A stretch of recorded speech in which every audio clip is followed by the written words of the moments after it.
Assalamualaikum warahmatullahi wabarakatuh. Halo semua, perkenalkan nama saya Wia Yuliandari, NPM 220305043, Prodi Pendidikan Informatika semester 2. Nah, di sini saya akan menjelaskan fungsi dari baris kode hasil kodingan pecahan uang. Selamat menyaksikan. Oke, yang pertama di sini ada title, di mana title ini kita isi dengan nama, yaitu Wia Yuliandari. Title ini adalah judul halaman web yang akan ditampilkan di bilah judul browser atau tab. Nah, yang kedua yaitu ada style. Bagian ini berisi aturan CSS untuk mengatur tampilan halaman web. Nah, selanjutnya di sini ada body. Body ini adalah bagian tubuh dari halaman web yang akan menampilkan elemen-elemen yang diperlukan di halaman itu sendiri. Nah, selanjutnya di sini ada H2 atau H2, elemen heading level 2 yang menampilkan teks, aplikasi pecahan uang dengan gaya tertentu seperti tebal, garis bawah, dan berwarna. Nah, selanjutnya di sini ada warning. Warning ini adalah kelas CSS yang digunakan untuk menampilkan teks peringatan dengan gaya tertentu seperti tebal dan berwarna merah. Bisa dilihat sendiri pada display yang ada. For untuk label untuk elemen input dengan ID uang. Setelah itu di sini juga ada HR, elemen garis horizontal yang digunakan untuk memisahkan elemen di halaman dengan garis horizontal.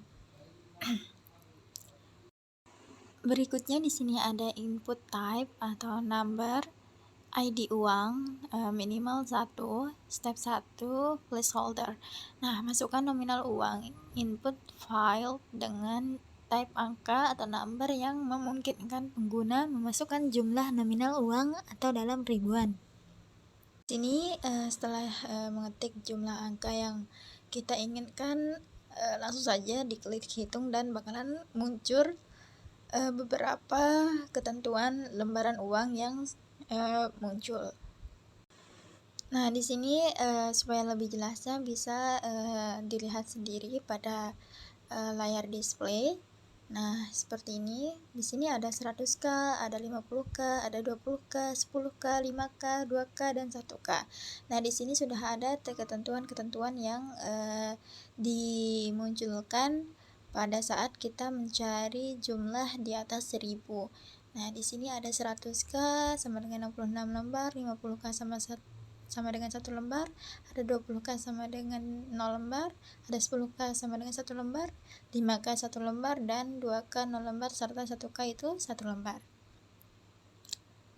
Oke. Nah, di sini juga kita ditampilkan label for uang, yaitu label untuk elemen input dengan ID uang. Nah, selanjutnya yaitu input type, yaitu number, ID sama dengan uang, minimal sama dengan 1, step sama dengan 1, placeholder masukkan nominal uang, input file dengan type angka atau number yang memungkinkan pengguna memasukkan jumlah nominal uang atau dalam ribuan. Nah, seperti yang ada di samping ya, seperti sudah saya jelaskan tadi. Nah, selanjutnya di sini juga ada namanya button on click. Nah, di sini button on click ini untuk menghitung pecahan atau hitung button, di mana yang akan memanggil fungsi hitung pecahan ketika diklik. Nah, di sini juga ada div ID, yaitu akan memunculkan hasil, sebuah div dengan ID hasil yang akan digunakan untuk menampilkan hasil perhitungan pecahan uang. Nah, selanjutnya di sini ada script. Nah, bagian ini berisi kode JavaScript yang akan dieksekusi oleh browser ketika halaman web dimuat atau ketika fungsi-fungsi tertentu dipanggil. Nah, di sini juga ada hitung pecahan. Nah, di mana fungsi JavaScript untuk menghitung pecahan itu adalah uang yang berdasarkan input nominal uang dari pengguna.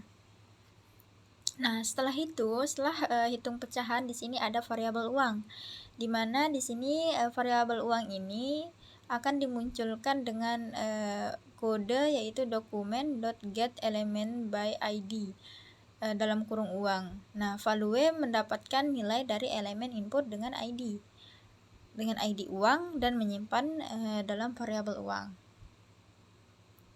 Nah, yang selanjutnya di sini yaitu ada ketentuan penggunaan areal.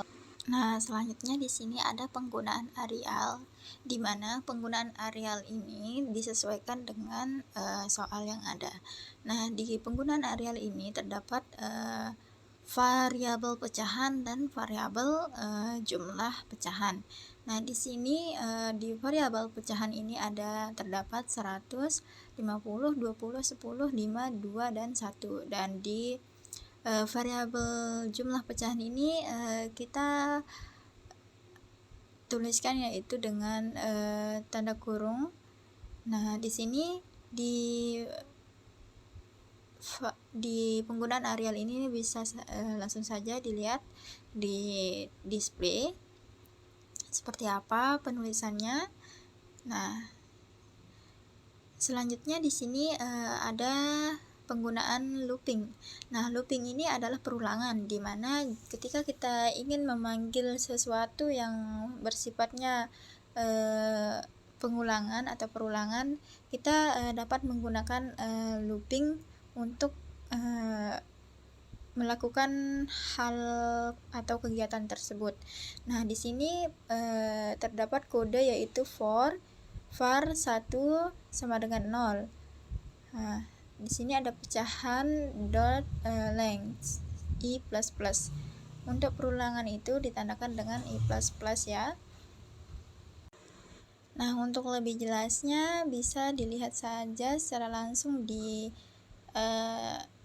layar display. Nah, oke. Selanjutnya di sini ada